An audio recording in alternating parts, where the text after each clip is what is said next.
علیکم امداد صبرو، وہ کون ہے جو عمران خان صاحب کے انٹرویوز کروا رہا ہے جیل میں بیٹھے ہوئے؟ وہ کون ہے جو عمران خان صاحب کے آرٹیکلز چھپوا رہا ہے انٹرنیشنل اداروں میں؟ اور وہ کون ہے جس کی وجہ سے عمران خان صاحب کو سوشل میڈیا پر ایکسیس حاصل ہے؟ تلاش ہے سب کو اس کی، وہ کون ہو سکتا ہے؟ اس پر بات کریں گے۔ اور دوسرا، سپریم کورٹ آف پاکستان میں آج ایک بڑا تہلکہ مچنے جا رہا ہے، لیکن اس سے پہلے سپریم کورٹ نے ایک تہلکہ کر دیا ہوا ہے۔ ایک خط سپریم کورٹ کی طرف سے گیا ہے برطانوی سفیر کو، اور اس خط میں برطانوی سفیر کو کہا گیا ہے کہ جی دیکھو جی، آپ اپنے کام سے کام رکھیں، ہمیں پتہ ہے کہ ہم اپنا کام ٹھیک طریقے سے کر رہے ہیں، ہمیں کیا کرنا چاہیے ہمیں پتہ ہے، لیکن آپ جس طرح ہمارے اوپر باتیں کر رہے ہیں اس طرح نہ کریں تو بہتر ہے، کیونکہ آپ کے ملک کا ماضی بھی کوئی اچھا نہیں ہے۔ اس طرح کی باتیں خط میں کی گئی ہیں، کیوں کی گئی اس طرح کی باتیں، اس پر بات کریں گے۔ اور عمران خان صاحب جو ہیں وہ انہوں نے نا جو سینگ پھنسائے ہوئے ہیں وہ سینگ چھڑوانے کی کوشش کر رہے ہیں، تو کیا وہ سینگ آرام سے عمران خان صاحب جو پھنسے ہوئے سینگ ہیں نا تو آرام سے چھڑوانے میں کامیاب ہو جائیں گے یا نہیں ہوں گے؟ اور آج عمران خان صاحب کیا کریں گے؟ ایک تہلکہ میں نے بتا دیا نا کہ سپریم کورٹ سے آ چکا ہوا ہے، اور ایک تہلکہ عمران خان صاحب کو لے کر کہا جا رہا ہے کہ آج سپریم کورٹ میں ہوگا، تو اس پر بھی بات کریں گے کہ وہ کیا ہوگا۔ اور آغاز میرا خیال اسی پر کر لیتے ہیں کہ پچھلی سماعت تھی نیب ترامیم کالعدم قرار دیے جانے کے خلاف، حکومتی پٹیشنز کی، حکومتی اپیلوں کی، تو اس سماعت پر چیف جسٹس نے کہا کہ جی عمران خان صاحب کو بلایا جائے۔ اس وقت جو عمران خان صاحب کے وکلاء نے ڈیمانڈ کی تھی عمران خان صاحب کا، بلکہ اپنی درخواست آئی تھی کہ جی میں مدعی ہوں، میں وہ ہوں، فریق ہوں، اور میرے پٹیشنز پر، میرے چیلنج کیے جانے پر سپریم کورٹ نے نیب ترامیم جو ہے وہ کالعدم قرار دی تھی، اور ان کے خلاف حکومتیں جو ہیں وہ اپیل میں آئی ہیں، تو مجھے سنے بغیر اور مجھے موقع دیے بغیر یہ کیسے آپ معاملہ آگے بڑھا سکتے ہیں؟ تو مہربانی کریں مجھے بلا لیں۔ تو اس میں جسٹس اطہر من اللہ صاحب نے کہا کہ جی بلانا چاہیے، اور خیال یہ تھا کہ شاید چیف جسٹس صاحب اس کی مخالفت کریں گے، میرا خیال ہے جسٹس اطہر من اللہ صاحب کا نہیں، کہ شاید چیف جسٹس صاحب کہیں گے کہ نہیں جی یہ تو اب کس طرح ہو سکتا ہے، حالات اور کوئی اور ریزن ہو سکتی ہے، لیکن بہرحال چیف جسٹس صاحب نے کہا بالکل بلانا چاہیے۔ تو کہا گیا کہ جی کیسے آ سکتے ہیں؟ تو کہا گیا کہ جی جیل سے یہاں آنا ان کے لیے سیکورٹی تھریٹس ہیں، تو ان کو ویڈیو لنک پر ذرا ان کی حاضری یقینی بنائی جائے۔ آرڈر ہو گیا جی ویڈیو لنک پر حاضری، تو عمران خان صاحب کی ویڈیو لنک پر حاضری ہو گئی، اور خیال یہ تھا کہ جی کیونکہ کورٹ روم نمبر 1 کی جو سماعت وہ تو ہوتی ہے لائیو، ٹیلی کاسٹ ہوتی ہے لائیو، تو کیونکہ عمران خان صاحب جب آئیں گے بیٹھے ہوں گے تو پھر وہ بھی لائیو ہوں گے، تو لیکن ایسا نہیں ہوا۔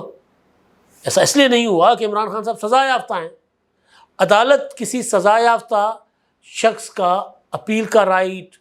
اس کو کسی معاملے پر فریق بننے کا رائٹ، عدالت میں آنے کا رائٹ، وہ تو عدالت نہیں چھین سکتی۔ اگر عدالت اس کی کوئی پٹیشن جو ہے وہ اس کی کوئی درخواست منظور کر لیتی ہے سننے کے لیے، یا اس کے خلاف کوئی درخواست آ جائے تو عدالت تو ظاہر اس کو بھرپور موقع دے گی، لیکن یہ موقع نہیں دیا جا سکتا کہ سزا یافتہ شخص وہ جو ہے وہ آئے عدالت میں، اور عدالت کے بعد اس کی جو عدالت میں ہونے والی گفتگو لائیو ٹیلی کاسٹ ہو رہی ہو، کیونکہ عمران خان صاحب کی محبت میں عدالتوں نے فیصلے کیے تھے کہ نواز شریف کو تو نشر نہیں کیا جا سکتا، شائع نہیں کیا جا سکتا، وہ سزا یافتہ ہیں۔ تو اسی اصول کے تحت، اسی فیصلوں کے تحت خان صاحب کا جو درشن ہونا تھا وہ نہیں ہو سکا، لیکن ایک تصویر ضرور نکلی تھی، سامنے آئی تھی، نیلی شرٹ پہنے ہوئے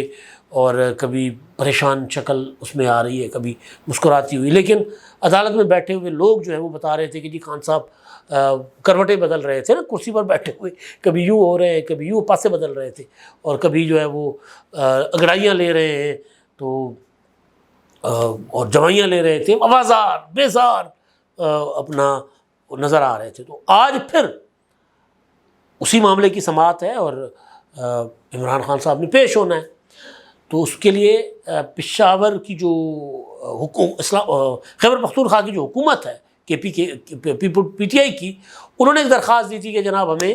عمران خان صاحب کو لائیو نشر کیا جائے، ہمیں دکھایا جائے ہمارے لوگوں کو کہ خان صاحب کیسے دکھتے ہیں۔ بہرحال وہ پٹیشن تو عدالت نے اس کو انٹرٹین نہیں کیا، لیکن آج عمران خان صاحب آئیں گے، اور عمران خان صاحب نے کہا تھا کچھ دن پہلے اڈیالہ جیل میں صحافیوں سے گفتگو کرتے ہوئے کہ 30 تاریخ کو میرا میچ ہونا ہے،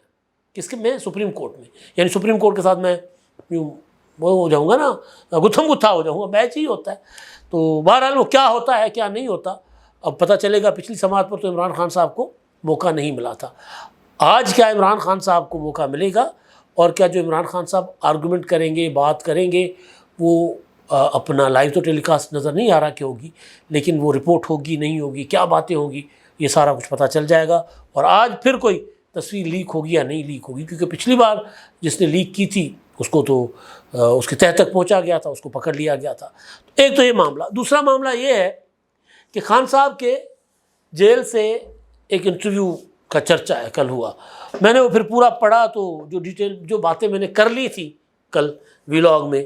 کہ جی ایک تو وہ قمر جاوید باجوہ صاحب کو ذمہ دار ٹھہرا رہے ہیں جو کچھ اس کے ساتھ ان کے ساتھ اس وقت ہو رہا ہے، یعنی آرمی چیف عاصم منیر کا اب نام وہ نہیں لے رہے۔ دوسرا وہ امریکہ کو بری ذمہ قرار دے، وہ کہہ رہے جو کچھ ہوا تھا باجوہ صاحب نے کیا تھا۔ تیسرا انہوں نے کہا تھا کہ جی میں تو اپنا پھانسی گھاٹ میں بیٹھا ہوا ہوں، تو میں تو بس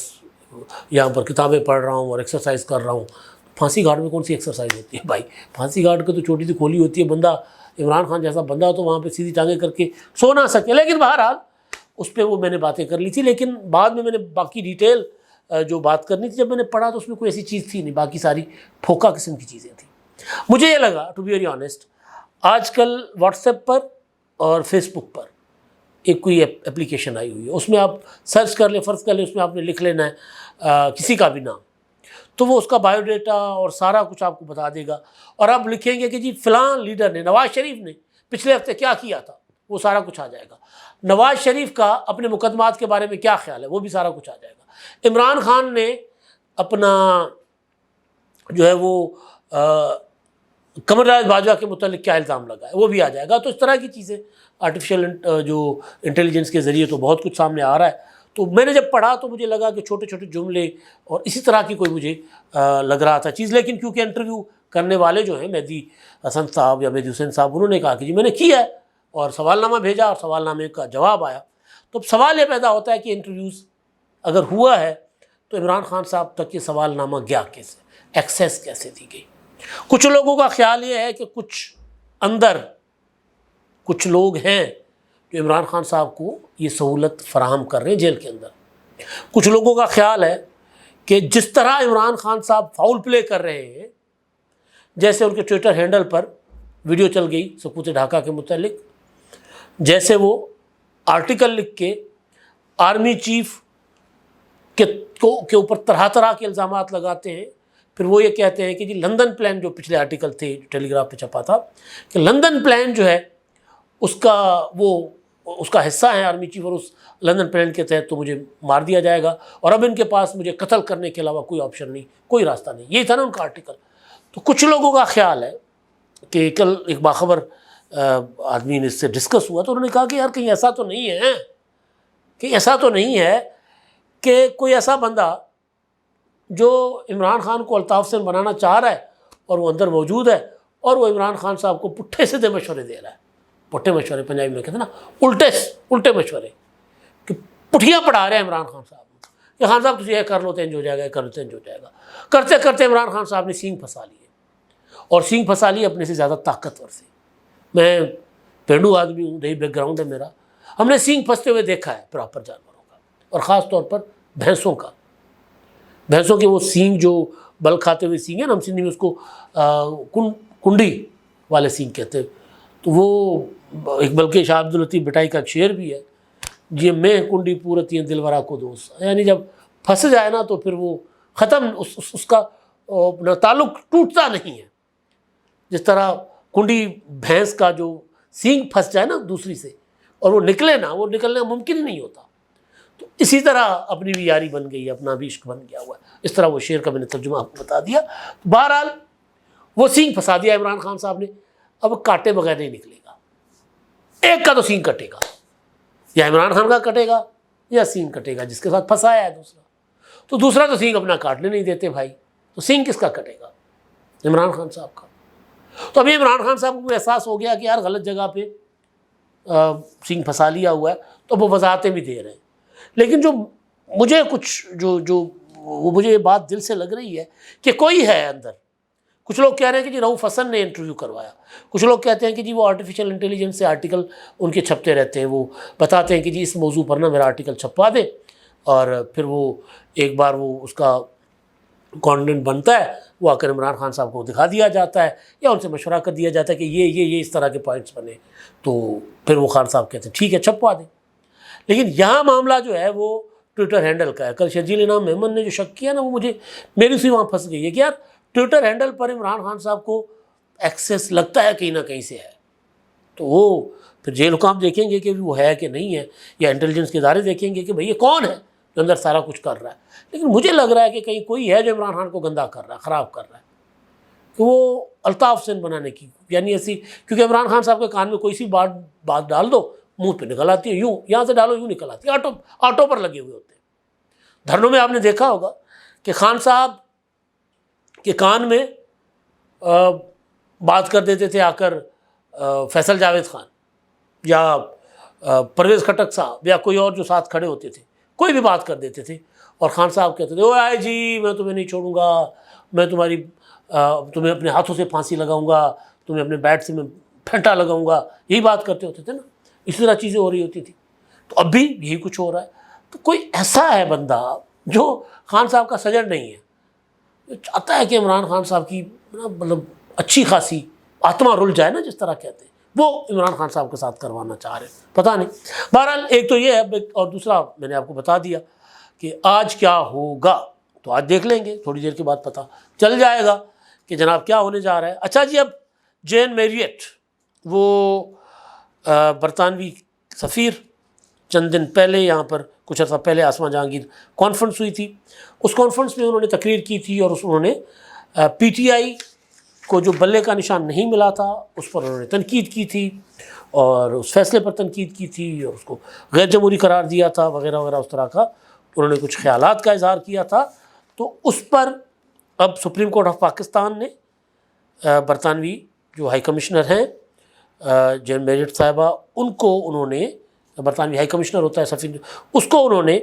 خط لکھوا رہا ہے، انہوں نے اپنا سپریم کورٹ کے آفس نے، رجسٹرار آفس نے، اور اس میں انہوں نے کہا کہ جناب آپ نے یہ باتیں کی تھیں۔ پھر ان کو بتایا گیا کہ جناب انتخابات تو پاکستان میں 90 دن میں نہیں ہو رہے تھے، کیونکہ ایشو بن رہا تھا کہ جی تاریخ دینے کا اختیار کس کے پاس ہے۔ الیکشن کمیشن میں اور ایوان صدر میں یہ لڑائی ہو گئی تھی، یہ مطلب تضاد ہو گیا تھا، تو اس پر سپریم کورٹ نے یہ معاملہ 12 دن میں حل کر کے 8 فروری کو انتخابات یقینی بنایا۔ پھر جو پی ٹی آئی کو بلے کا نشان نہیں ملا، وہ کہتے ہیں جی میرٹ کے اوپر یہ فیصلہ ہوا پاکستانی قوانین کے مطابق۔ اگر ایک پولیٹیکل پارٹی اپنے اندر انتخابات نہیں کرواتی انٹرا پارٹی، تو اس کے اندر آمریت آ جاتی ہے، تو وہ اس لیے انٹرا پارٹی انتخابات آئین اور قانون کے مطابق ہونے ہوتے ہیں۔ انہوں نے نہیں کروایا تو ان سے بلے کا نشان چھین لیا گیا۔ پھر ان کو ان کا ماضی یاد کروایا گیا کہ یہ آپ نے تو اسرائیل کی ریاست کو کیسے تسلیم کیا تھا، اور ہمیں آپ کا بھی پتہ ہے کہ 1953 میں آپ نے جو ایران کا تختہ الٹنے کے لیے کیا سازشیں کی تھیں، اور بھی ان کا ریکارڈ بتایا گیا۔ اور پھر یہ بھی کہا گیا کہ جی شہزادہ چارلس جو سوئم ہیں، انہوں نے جو ہے وہ ایک کھلے معاشرے اور جمہوریت کی ضرورت پر زور دیا ہے، اور پاکستان کی سپریم کورٹ کے فیصلوں پر تنقید کی ہے، لہٰذا امید کی جاتی ہے کہ باہمی تعاون کو قبول کیا جائے گا۔ اچھا، اب ان کی حکومت نے، اچھا دوسرا یہ کہ انہوں نے جو ہے وہ اپنی جو سپریم کورٹ کے فیصلے ہیں کہ یہ سپریم کورٹ، ہم نے اپنے ماضی کی غلطیوں کا اعتراف بھی کیا ہے، اور ہم اس سے سبق بھی سیکھ رہے ہیں، اور ہم نے ان غلطیوں کا ازالہ کرنے کے لیے فیصلے بھی کیے۔ انہوں نے مثال دی ہے خط میں کہ جناب یہ جو مطلب سپریم کورٹ کا فیصلہ تھا کہ جو صادق اور امین نہیں ہے وہ تا حیات نااہل ہوگا، یعنی نواز شریف صاحب اور جہانگیر ترین اور دوسرے، تو ہم نے وہ پابندی جو لگی کسی ایک شخص پر، کسی ایک سیاستدان پر کہ جو تا حیات نااہل رہے گا، تو ہم نے وہ پابندی جو ہے اس کو ہم نے ختم کر دیا۔ ہم نے اپنے فیصلوں کے ذریعے اپنی جو سپریم کورٹ کی وہ جو غلط فیصلہ تھا اس کو ختم کیا۔ اور بھی انہوں نے کہا کہ ہم نے اپنی تاریخ یا اپنے جو کچھ فیصلے دے کر اپنے آپ کو اپنی غلطیوں کا ازالہ کرنے کی کوشش کی ہے۔ تو وہ کہا کہ آپ بھی ذرا اپنی طرف دیکھیے حضور، آپ کیا کر رہے ہیں۔ جسٹس قاضی فائز صاحب نے بڑا بولڈ قدم اٹھایا، برطانوی بھائی ملکہ کا ملک ہے، ملکہ کا دیس، اب تو بادشاہ ہے، ان کو بہرحال انہوں نے خط لکھا ہے کہ سرکار ذرا آپ بھی اپنی اداؤں پہ ذرا غور کریں، ہم کہیں گے تو شکایت ہوگی۔ اب تک کے لیے اتنا ہی۔